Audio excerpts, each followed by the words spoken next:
roughly 20 years since this has been on the road. I've been looking at it sitting in the yard at 3 different houses for roughly that long. So yeah, being Christmas, I figure it might be time to actually start it. We've got all the bits and pieces. We'll do a little bit more in-depth look through it in the morning or tomorrow.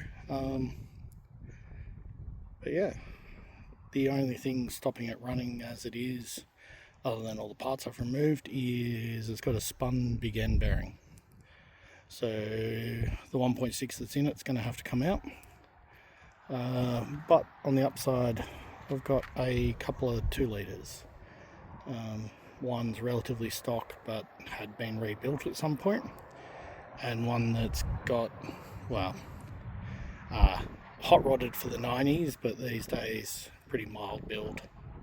So and also was pretty much brand new when I bought it, but that was also roughly 20 odd years ago. So yeah, let's see how getting this back on the road goes. I don't know if it'll be just a quick fix to begin with, put it on the road and have a bit of fun with it, or if I'll get kind of sidetracked and just do it all. It'll be a hard one. Don't know. I have big plans for it, but I don't have the budget to match my plans.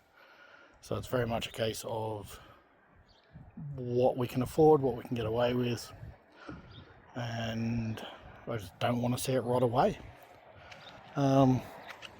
As one just interesting bit, because Gemini are doing Gemini things, the only rust so far is this rear quarter and a bit over a third of the boot floor. I reckon we're going to find that there's a little bit more boot floor, but my thought is we'll probably just replace the whole boot floor anyway. There's pretty serious pitting there, but as far as I can tell, it's not under the window and it's not anywhere else. Doors are good, floors appear good, and all this looks pretty good. There's pitting on the battery tray, but that's all salvageable. Nothing's rusted through. There might be, looks like there might be a bit there, so that'll have to come out and be replaced. The only other part that I'm actually a bit concerned about with this is the chassis rails under the footwells. They're both the ones I've had before have had that. So yeah. Don't think you get this kind of information on any new cars these days. It's actually pretty cool. Alright, so got it up on stands. Let's have a bit more of an in-depth look before we start digging too far. So, there's a little bit of damage there, but nothing at all. You have some bubbling here and here. There's definitely inside that, so chances are the bottom part of that panel will need replacing, maybe a bit of the seal. Let's go in for a look underneath. So it's just a bit dirty under here, but it has been sitting for nearly 20 years.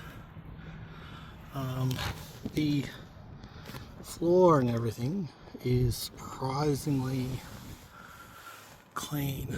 I still expect to find a couple of holes in here somewhere, but to be honest, I'm not finding anything so far.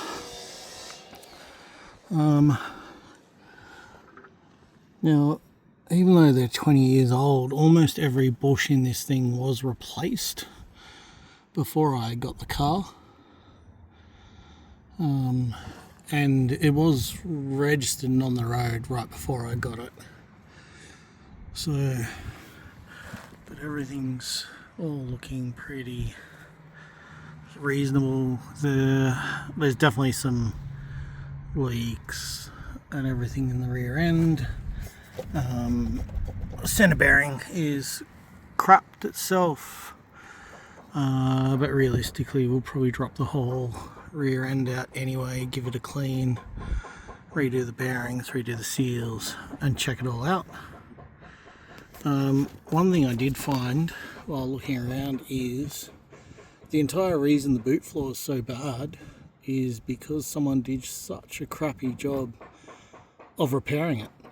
3/4 of the boot is actually not bad. There's only one hole outside of the main part of the boot floor except for this section, so that whole section will be cut out, make up a new floor. I may just make it myself because I don't want to replace the entire boot floor for no reason. Considering most of it is actually in really good condition, there's not really a need to replace more than what needs replacing. There's a few bits and pieces like there's a rubber bush at the top of the spring that's half hanging out, things like that, but everything's all in place. Even the exhaust is in surprisingly good condition considering. So I do also have a TD Gemini with a whole other, like a spare motor. It's got a 2 litre and another 5-speed. But from memory, and I only drove this car twice, the gearbox and everything was quite good. We'll put a new clutch in it. There's no, even though there's oil all over the bottom of the gearbox, I don't recall it actually having a serious oil leak. I think a lot of this mess under here was actually from before, because it had a new head, new accessories, new water pump, a whole bunch of new gaskets, and then the owner spun the bearing. So yeah, it actually should come together alright, hopefully.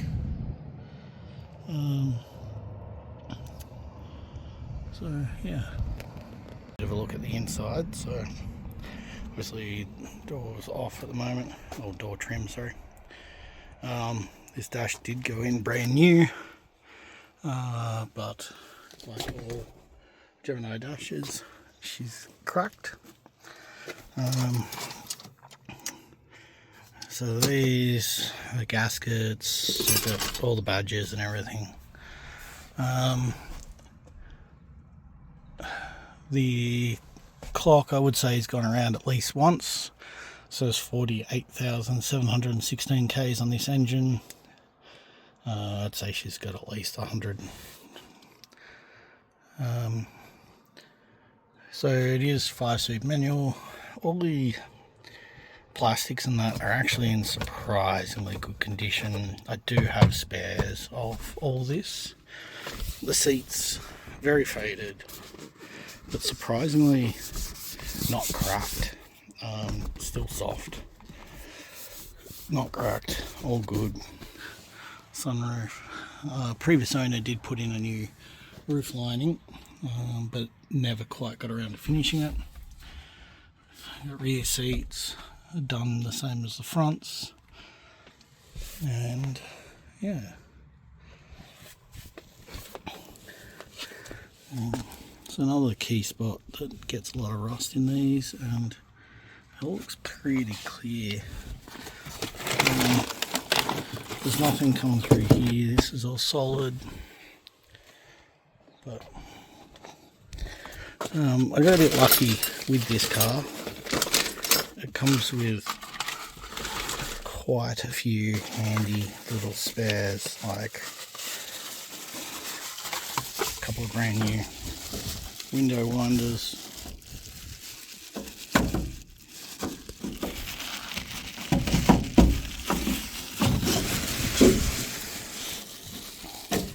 Just put that down. A lot of the rubbers were actually all new when I got it. Obviously, again, it's 20 years ago, but they were new when I got them. One, I'm a bit unsure what the best way is to fix it, but the typical people overloading the boot, and the boot's buckled, but it's buckled in a way that's a bit annoying. Seats are not actually in properly, but I just wind this window down a bit. This is going to need a bit of work.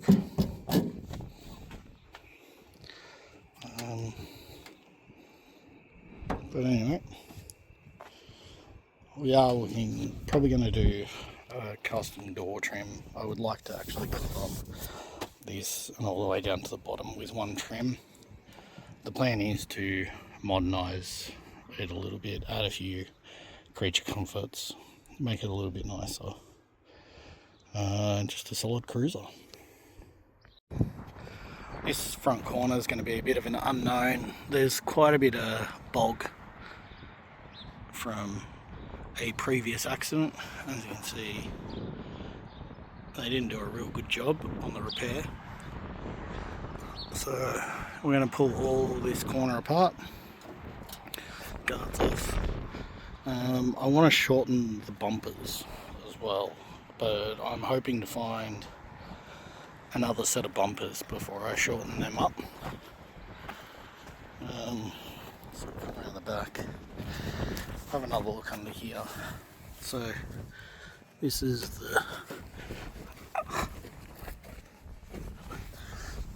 the side with the dodgy repair. So obviously, because they've done a bad job of this, and because Gemini things, we have this. Not too concerned about making that. I had a bit of a look at people's pre-made panels online, but honestly they're all pretty junk, so I'm gonna have a go at just making one up ourselves, along with this section of the boot floor. I think I've got the tools, whether or not I've got the know-how, the ability, or the knowledge, but we'll give it a shot, because as much as I like this car, it is just a old car. So if we mess it up, we just have another go, cut it out and try again.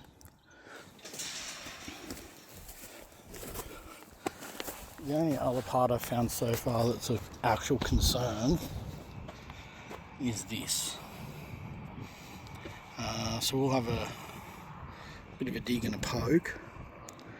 It doesn't look like, other than this corner here, to be a problem. But again, we'll just cut this section and try and rescue that. But if we cut from here across up, I think we can save majority of that bit. This side is all good. It's all good.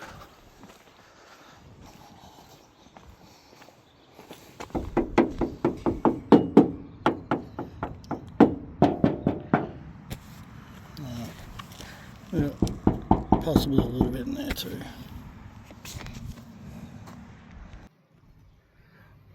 If you're inclined to have a real distaste for the horrible workshop that I work in, You know, like, subscribe, share. This may only be one video and then I get completely sick of doing it and never do it again, but the whole point of me starting to document what I'm doing on cars is to try and help motivate me to keep going with it. So the problem that I have here is I'm on a property outside of Canberra on a plain where if it's not windy, it's not stinking hot, then it's potentially snowing, or one or the other. Basically, we're in the southern tablelands in between Canberra and Cooma. The wind is insane a lot of the time. Today isn't too bad, but it is too windy to put the marquee up. Because where we are, there is absolutely no shade, which means that a remotely sunny day is I just cook, burn like crazy, even though today is not hot by any means. I'm currently wearing a hoodie. It's not a hot day. It'll get a bit warmer later, but at the moment, yeah, but the sun, I just burn. So yeah, one of the things that I would like to get out of this, if it's of if my videos are of interest to people, is to actually put a shed off the side of this. Although we have sheds on the property, they're all in use for things, so I don't have an actual workshop or a space, which is why I work out of a container and then out in the weather. So yeah, share it with some friends, do something. There will be more than just the Gemini. I got a couple of bikes I'm playing with. I've also got a Commodore that I did a bunch of work with, put a transmission in. Turns out the transmission was stuffed, and then just because of work I needed other cars, so it ended up sitting there. There is some other cars in the works, some other cars I own that are parked elsewhere, things like that. So I'll just slowly tick through them, but I started doing this because I was sick of seeing them just rotting away in the paddock for no one's benefit at all. It kind of became a bit of a depressing thing, going out every morning and seeing these cars sitting in knee-high grass and rabbit holes under them and things like that. So that was what started this process on Christmas Eve, to start ripping apart this car that I've owned for so long and just see if we can put it together, get it driving. I've already started getting carried away on some bits, but I still think at this point we're just going to try and get it running and driving and a bit cool, get it on the road, have a bit of fun with it for 12 months, and then we'll sort of look at how far we go with it. Or if it's a case of once it's on the road, I don't actually have the love for it that I currently do, which I'm not that bothered by. There's 2 or 3 other project cars I would happily replace the Gemini with, but I am determined to drive it, use it, have a bit of fun with it before I actually get rid of it, because if that bug is gone, I'll never know unless I actually get to drive the car. So see how far we get with it.